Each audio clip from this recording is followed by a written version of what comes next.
Superstar Billy Graham sure doesn't like the decision to pull Braun Strowman from this match in favor of Finn Balor.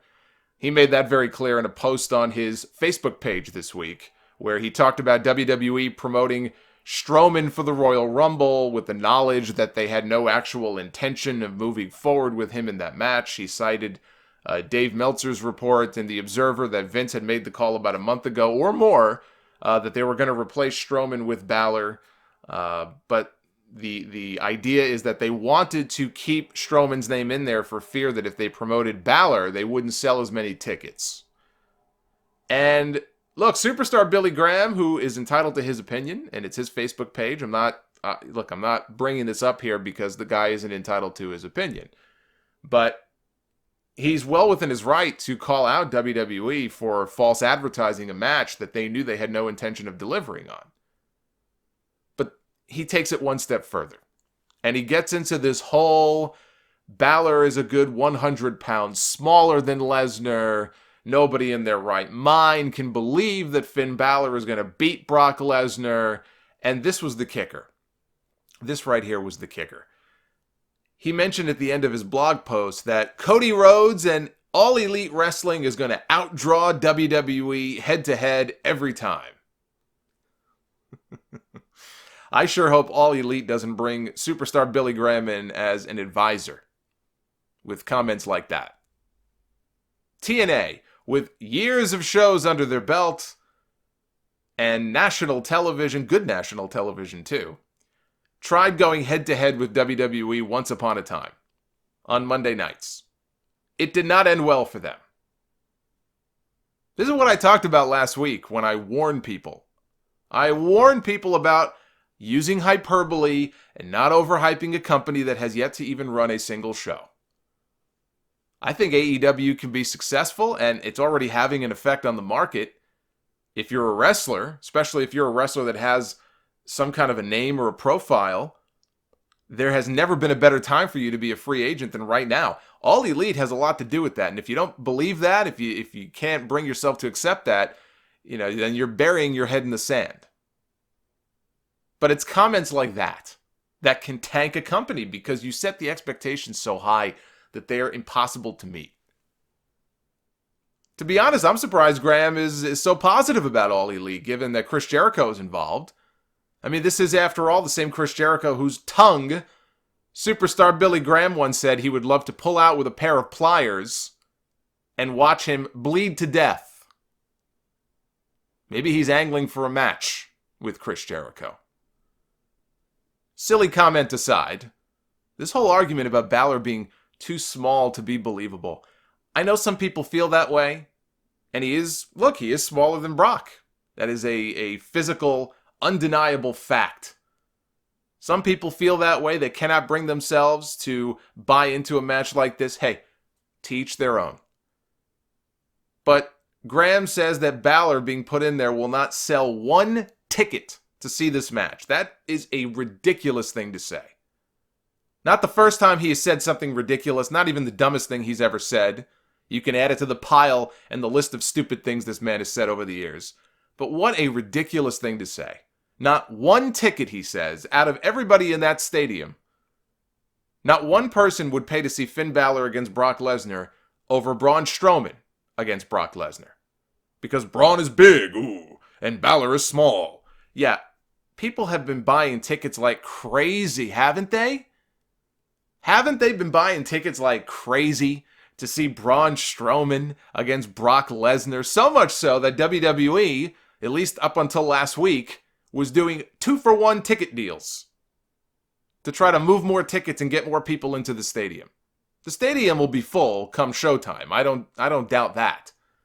But if the tickets were selling so well, they wouldn't be offering 2-for-1 deals. Wow, what great demand. I've heard from some of you guys who said you were reactivating your WWE Network subscription specifically to see this match between Finn Balor and Brock Lesnar. Because it was a match that was fresh, that you haven't seen before, that you'd like to see. You're intrigued. Even if you're just morbidly intrigued to see Balor get his head bashed in. I've heard from people who specifically are ordering the network. I was going to say ordering the show like it's an old pay-per-view. but they are watching this show and activating their subscription, at least for the next month, to watch that match. I'm honestly not even sure why you would limit that argument anymore to just small guys. As far as people being believable in the ring against Brock Lesnar, why limit that to just small people? Why limit it to just them when Lesnar has pretty much steamrolled everybody on the roster over the last few years? It took Roman Reigns how many times to finally beat Brock Lesnar? Braun Strowman, The Undertaker, Kane, John Cena, Dean Ambrose, and so on and so on and so on. This company has sacrificed nearly its entire talent roster to this man. And pretty routinely over the last few years. I don't know why you have to limit it to just people like, Finn Balor and AJ Styles. But here we go again with the whole big man, little man thing. I made this point, and I asked the question on Twitter. And I'll do it again here. And some people freaked out over it because they made more of it than what I was saying. Pay very close attention to what I'm asking here. I'm not trying to make a direct comparison between two people. But I posed the question in 2004. I heard a lot of the same tired, he's too small to be believable in there against the big man stuff when Eddie Guerrero challenged Brock Lesnar. Here we are 15 years later. Again, Brock Lesnar is in this situation. I guess some things never change. My God, 15 years later, some things never change. But I heard this when it was Eddie challenging Brock for the title at No Way Out. And I will grant you, Eddie Guerrero at that time, physically, was bigger than Finn Balor was, because probably by a good 20 or 30 pounds even, because Eddie was just so freaking jacked up at that time. And it caught up with him in the end. But Eddie was still a small guy relative to Brock Lesnar and relative to a lot of the other top guys at that time in the company. I mean, look at it was still the land of the giants in a lot of ways then. You had Undertaker and Big Show and Kane and Albert and Nathan Jones and whoever the hell else they had, Luther Reigns and all these big guys that were on the roster back then. And Eddie was still comparatively a smaller man. Would Billy Graham have said the same thing of Eddie Guerrero? This is the same Eddie Guerrero that he was apparently very close with, whose funeral service he helped lead. The same Eddie Guerrero next to whom he bought a burial plot at the cemetery where Eddie is buried out in Scottsdale. Would he have been that negative about Eddie being in this match too? Call out WWE for false advertising or misleading people, that's fine. But to say that Balor, Lesnar won't sell one single ticket compared to Braun Strowman and Brock Lesnar is ridiculous. Forget the fact that people buying tickets to this show they're not even really buying it for the Universal title match anyway, let's be honest. They're buying it for the Royal Rumble matches. But if there are people basing their decision on the championship match, I'd argue there's more people who would buy it specifically to see Finn Balor against Brock Lesnar. We've already seen the other one before. And it wasn't pretty the first time, when Braun was in there one-on-one with Brock.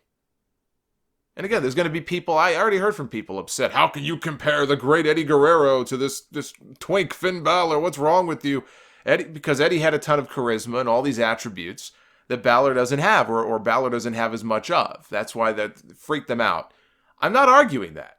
That's not what we're talking about here. We're talking about physical stature. We're talking about size. We're talking about beef. So I want to make that very clear. The other thing about the smaller opponents for Brock Lesnar, time and time again, they have proven to be some of the best matches and the most exciting matches of the guy's career. They've come against smaller opponents. There's only 3 names I need to cite as examples here. CM Punk, AJ Styles, and Daniel Bryan. Each of which, by the way, in my opinion, were the match of the year in WWE. Maybe not last year. I mean, there were some pretty great matches last year, but for sure in 2013 and 2017, I thought that the Lesnar Punk and Lesnar AJ matches were the best matches all year in that company. I would much rather watch Brock Lesnar throw around a smaller man than have him, Lesnar's lumbering around with a man bigger than him, getting winded after 3 suplexes. That's not exciting to me. Lesnar Goldberg was exciting to me. Goldberg was explosive right out of the gate. He matched size with Brock Lesnar. He picked him up for the jackhammer. And by the way, that first match went all of 90 seconds. That was pretty cool. WrestleMania, when they had their rematch, again, they came out like two big bulls right out of the gate. Not even 90 seconds into the match, Goldberg is spearing him to the barricade at ringside. The way they laid that match out was perfect. It's not that I'm against Brock being in there with a bigger guy. Most of these bigger guys, though, make for very boring matches against Brock Lesnar. That is a fact. And I would much rather have Brock in there with a guy that he can throw around like a rag doll and have them make a valiant comeback. The heroic comeback probably fall short in the end, but I find that to be more exciting.